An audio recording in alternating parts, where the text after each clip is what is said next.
हरे कृष्णा। आइए आज बृहस्पतिवार व्रत कथा का रसपान करते हैं। भारतवर्ष में एक प्रतापी और दानी राजा राज किया करता था। वह नित्य गरीबों और ब्राह्मणों की सहायता करता था। यह बात उसकी रानी को अच्छी नहीं लगती थी और वह ना ही गरीबों को दान देती थी और ना ही भगवान का पूजन करती थी और ऐसा करने से राजा को भी मना करती थी। एक दिन राजा शिकार खेलने वन गए हुए थे तो रानी महल में अकेली थी। उसी समय बृहस्पति देव साधु भेष में राजा के महल में भिक्षा मांगने के लिए आए और भिक्षा मांगी। रानी ने भिक्षा देने से इनकार कर दिया और कहा, हे साधु महाराज, मैं तो दान पुण्य करके तंग आ गई हूँ। मेरा पति सारा दिन धन लुटाते रहते हैं। मेरी इच्छा है कि हमारा धन नष्ट हो जाए और फिर ना रहेगा बांस और ना बजेगी बांसुरी। साधु ने कहा, देवी तुम तो बहुत ही विचित्र हो। धन संतान सभी चाहते हैं। पुत्र और लक्ष्मी तो पापी के घर में भी होनी चाहिए। यदि तुम्हारे पास अधिक धन है तो भूखों को भोजन दो, प्यासों के लिए प्याऊ बनवाओ, मुसाफिरों के लिए धर्मशाला खुलवाओ। जो निर्धन अपनी कुंवारी कन्याओं का विवाह नहीं करा सकते उनका विवाह करा दो। ऐसे और कई काम हैं जिनके करने से तुम्हारा यश लोक परलोक में फैलेगा। परंतु रानी पर उद्देश्य का कोई भी प्रभाव नहीं पड़ा।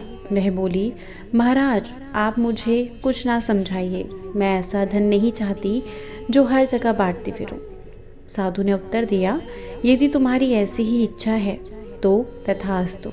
तुम ऐसा करना कि बृहस्पतिवार को घर लीपना, पीली मिट्टी से अपना सिर धोना, कपड़े धोना।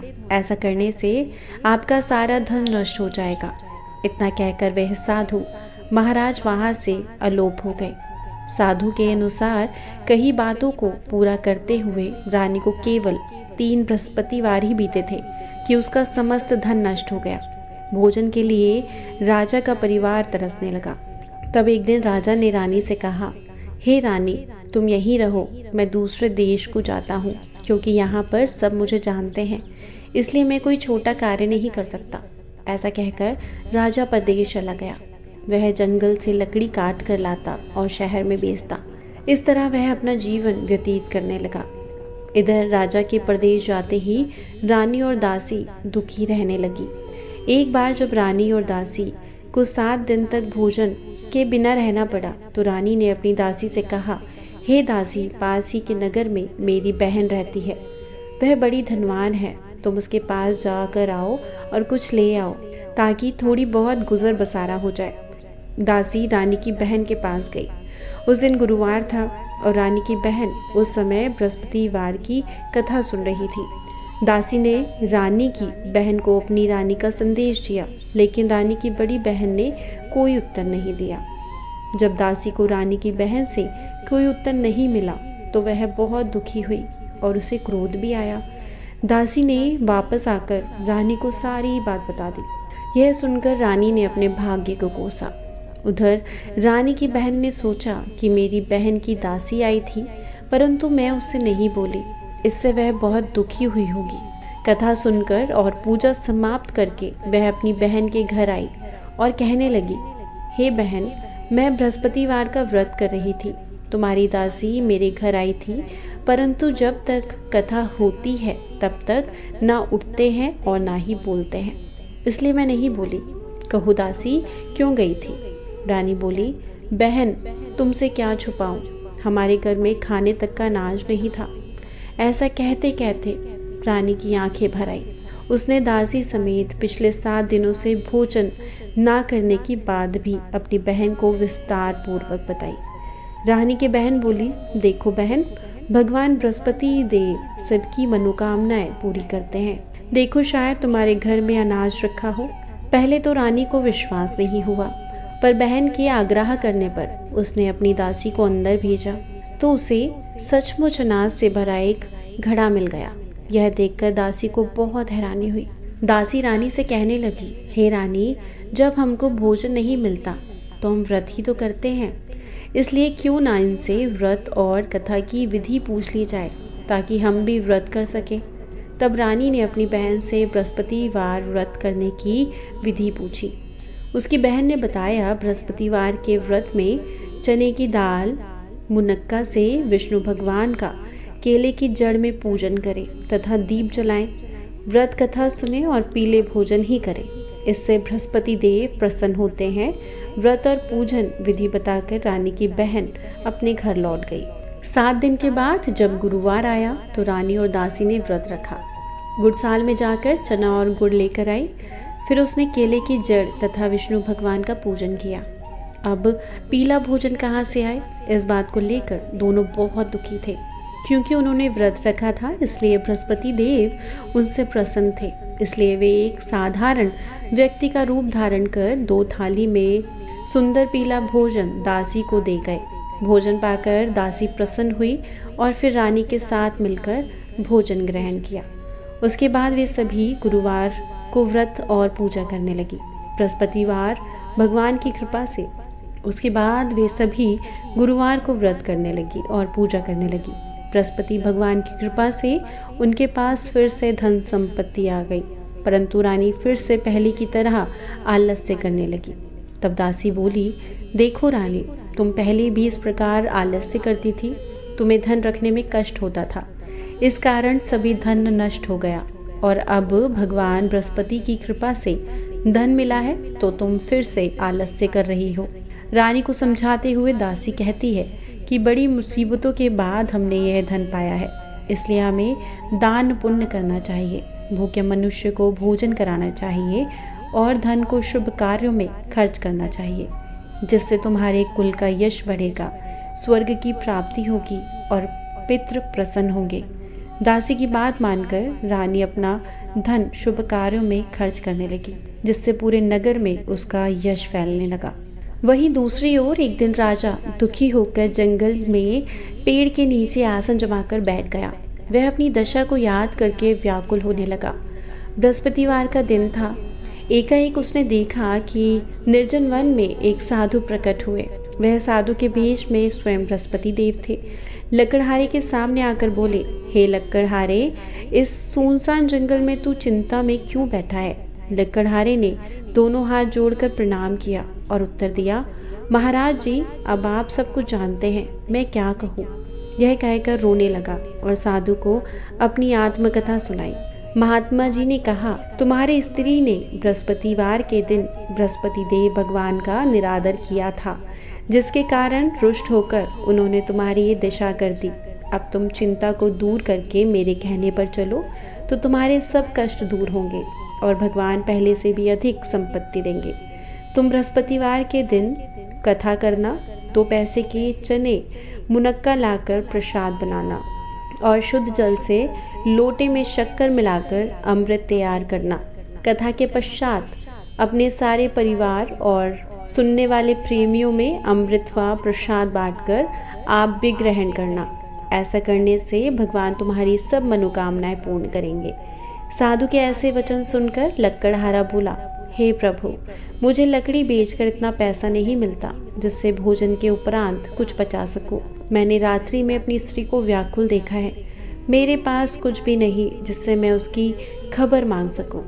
साधु ने कहा, हे लकड़हारे, तुम किसी बात की चिंता मत करो। बृहस्पतिवार के दिन तुम रोजाना की तरह लकड़ियाँ लेकर शहर को जाओ। तुमको रोज से दुगना धन प्राप्त होगा, जिससे तुम भली भांति भोजन कर लोगे तथा बृहस्पति देव की पूजा का सामान भी खरीद पाओगे। इतना कहकर साधु अंतर ध्यान हो गए।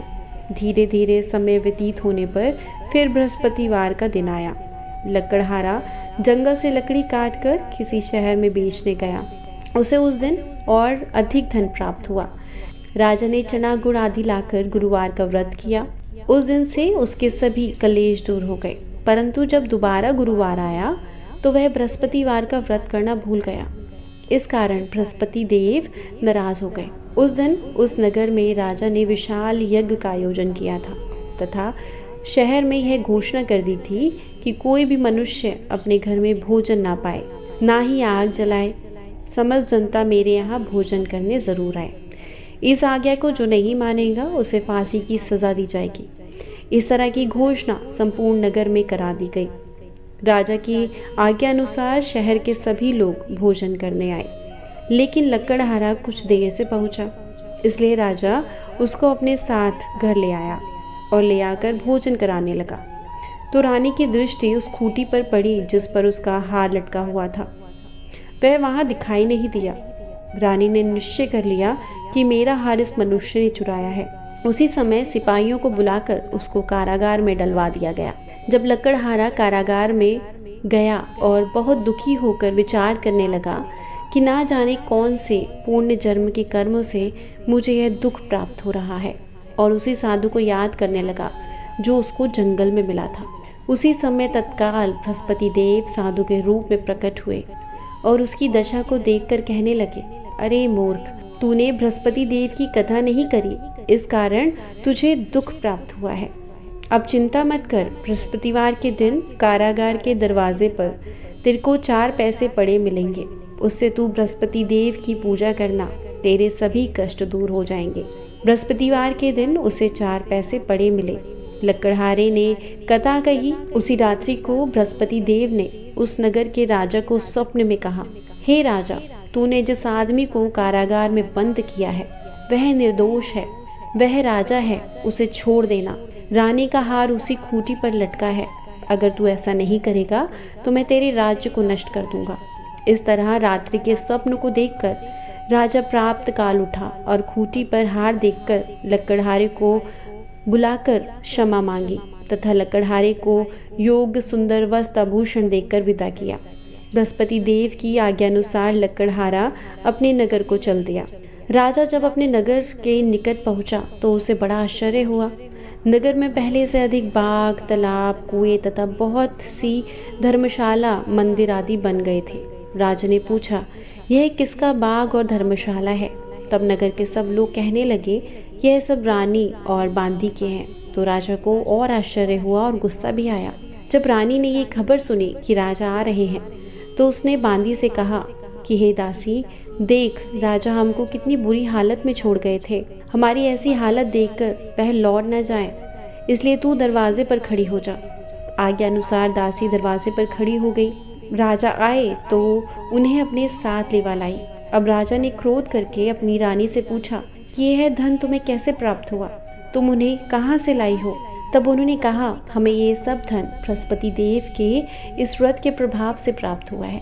राजा ने निश्चित किया कि 7 रोज तो सभी बृहस्पति देव का व्रत पूजन करते हैं, परंतु मैं प्रतिदिन में 3 बार कहानी तथा व्रत करूंगा। अब हर समय राजा के दुपट्टे में चने की दाल बंधी रहती तथा दिन में 3 बार कहानी कहता। एक रोज राजा ने विचार किया कि चलो अपनी बहन के यहाँ हो आता हूँ। इस तरह निश्चय कर राजा घोड़े पर सवार हो अपनी बहन के यहाँ को चलने लगा। रास्ते में उसने देखा कि कुछ आदमी एक मुर्दे को लेके जा रहे हैं।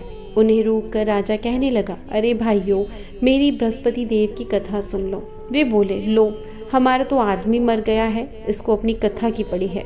परंतु कुछ आदमी बोले, अच्छा कहो, हम तुम्हारी कथा जरूर सुनेंगे। राजा ने दाल निकाली और जब कथा आधी ही हुई थी कि मुर्दा हिलने लगा, और जब कथा समाप्त हुई तो वो राम राम करके मनुष्य उठ खड़ा हुआ। आगे मार्ग में उसे एक किसान खेत में हल चलाता मिला। राजा ने उसे देखा और उससे बोला, अरे भाई, तुम मेरी बृहस्पतिवार की कथा सुन लो। किसान बोला, जब तक मैं तेरी कथा सुनूंगा तब तक 4 हरैया जोत लूंगा। जा अपनी कथा किसी और को सुनाना। इस तरह राजा आगे चलने लगा। राजा के हटते ही बैल पछाड़ खाकर गिर गए और किसान के पेट में बड़ी जोर से दर्द होने लगा। उस समय उसकी माँ रोटी लेकर आई। उसने जब यह देखा तो अपने पुत्र से सब हाल पूछा और बेटे ने सब हाल उसको बता दिया। तो बुढ़िया दौड़ी दौड़ी उस घुड़सवार के पास गई और उससे बोली कि मैं तेरी कथा सुनूंगी, तू अपनी कथा मेरे खेत पर चलकर सुनाना।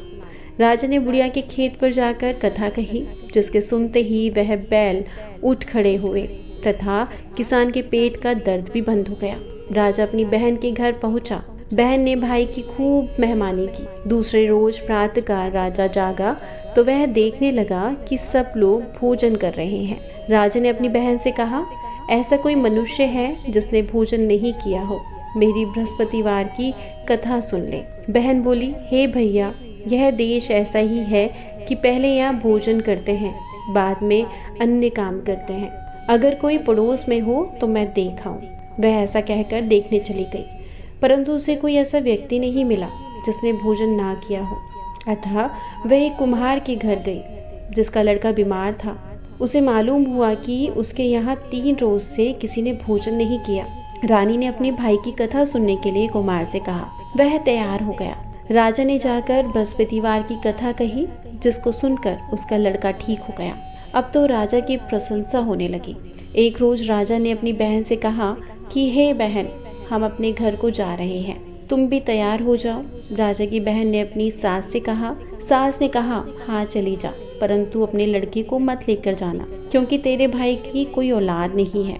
बहन ने अपने भाई से कहा, हे भैया, मैं तो चलूंगी, पर कोई बालक नहीं जाएगा।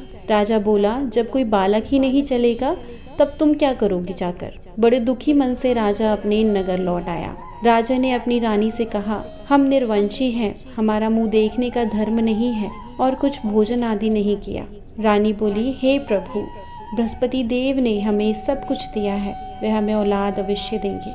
उसी रात को बृहस्पति देव ने राजा से सपने में कहा, हे राजा, उठ, सभी सोच त्याग दे, तेरे रानी गर्भ से है। राजा की ये बात सुनकर वह बड़ा खुश हुआ। 9वें महीने में उसके गर्भ से एक सुंदर पुत्र पैदा हुआ। अब राजा बोला, हे रानी, स्त्री बिन भोजन के रह सकती है, पर बिन कहे नहीं रह सकती। जब मेरी बहन आए तो उससे तुम कुछ मत कहना। रानी ने सुनकर हाँ कर दिया। जब राजा की बहन ने यह शुभ समाचार सुना तो वह बहुत खुश हुई तथा बधाई लेकर अपने भाई के यहाँ आई। तभी रानी ने कहा, घोड़ा चढ़कर तो नहीं आई, गधा चढ़कर आई। राजा की बहन बोली, भाभी, मैं इस प्रकार न कहती तो तुम्हें औलाद कैसे मिलती। बृहस्पति देव ऐसे ही हैं, जैसी जिसकी मनोकामना है वह सभी पूर्ण करते हैं। जो सदपूर्वक बृहस्पतिवार का व्रत करता है तथा कथा पढ़ता है और सुनाता है, बृहस्पति देव उनकी सभी मनोकामनाएं पूर्ण करते हैं। भगवान बृहस्पति देव उसकी सदैव रक्षा करते हैं। संसार में जो मनुष्य सद्भावना से भगवान जी का पूजन व्रत सच्चे हृदय से करते हैं तो उनकी सभी मनोकामनाएं पूरी होती है। जैसी सच्ची भावना से राजा और रानी ने उनकी कथा का गुणगान किया तो उसकी सभी इच्छाएं बृहस्पति देव ने पूर्ण की थी। इसलिए पूर्ण कथा सुनने के बाद प्रसाद लेकर जाना चाहिए। हृदय से उनका मनन करते हुए जयकारा बोलना चाहिए। बोलिए बृहस्पति देव महाराज की जय। तो भक्तों, यह थी आज की पावन कथा। अगर आपको यह कथा अच्छी लगी हो तो आप ऐसी ही और धार्मिक कहानी, व्रत कथाएं और आध्यात्मिक ज्ञान पाना चाहते हो तो कृपा करके चैनल को सब्सक्राइब ज़रूर करें और इस वीडियो को लाइक करें।